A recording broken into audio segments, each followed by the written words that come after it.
kwa habari za uhakika, kijamii, michezo, burudani na mikasa mbalimbali, tembelea chaneli yetu. Jambo la kwanza ni kuhusu usalama wa mkoa wetu wa Dar es Salaam. Hivi punde nimeona kuna message nyingi zinazozunguka kwenye mitandao ya jamii na ambazo zingine ni kama zinatishia kuwepo kwa vurugu ndani ya mkoa wetu wa Dar es Salaam. Nimewaiteni ndugu zangu waandishi wa habari ili nyinyi mkawe kipaza sauti kwa Watanzania na hasa wa Dar es Salaam kwamba hakuna mtu yoyote atakayevuruga amani ya mkoa wetu. Jana tulitoa maelezo kadhaa na SACP Mlilo ZPC wa kanda maalum ya Dar es Salaam alitoa pia maelezo kadhaa kuhusiana na usalama wa mkoa wetu.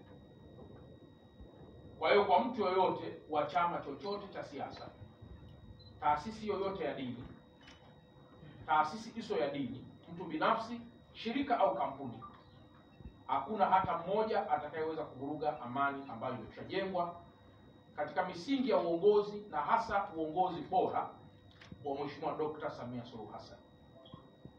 Tunafahamu kwamba wapo baadhi ya watu ambao wanaweza kuwa na malalamiko yao.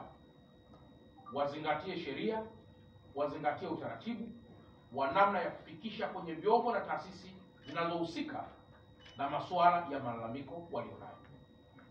Niendelee kuwatoa wasiwasi wafanyabiashara wote na wawekezaji ndani ya mkoa wa Dar es Salaam kwamba kuanzia sasa mpaka baadaye utakapofanyika uchaguzi wa serikali kuu na hata baada ya hapo, mkoa wa Dar es Salaam utaendelea kuwa ni kioo cha amani katika nchi ya Tanzania, Afrika Mashariki na Kati, Afrika kwa ujumla na hata duniani kote kwa ujumla wake.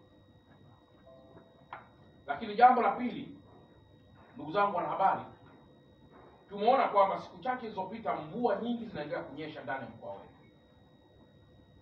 Na nimeona zipo picha zinazoonyesha wanafunzi, akina mama wakivuka maji chini ya maandaki.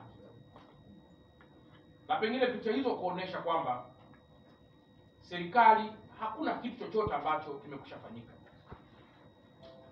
Naomba ndugu zangu waandishi wa habari niwape taarifa kwamba Dar es Salaam kwa sasa tunaendelea na utekelezaji wa miradi mingi ya madaraja, barabara za lami na zisizo za lami. Lakini tunaendelea pia na miradi mbalimbali ya kuimarisha vivuko. Tunaendelea pia na miradi mingineyo mingi ya kuhamisha baadhi ya miundombinu katika barabara kama vile miundombinu ya DAWASA, miundombinu ya umeme, ili pia kuweza kupisha ujenzi mkubwa wa miradi ambao unaendelea. Tuna barabara za TANROADS ambazo zinaendelea kujengwa.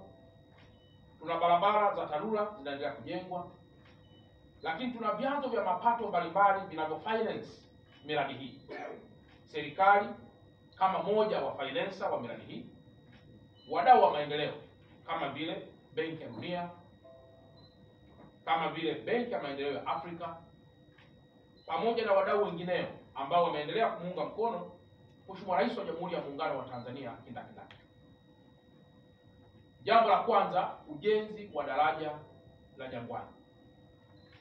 Mtakumbuka kwamba mwaka jana Waziri wa Ujenzi alitoa taarifa katika siku aliyotualika ya kusaini mkataba wa ujenzi wa daraja la Jangwani.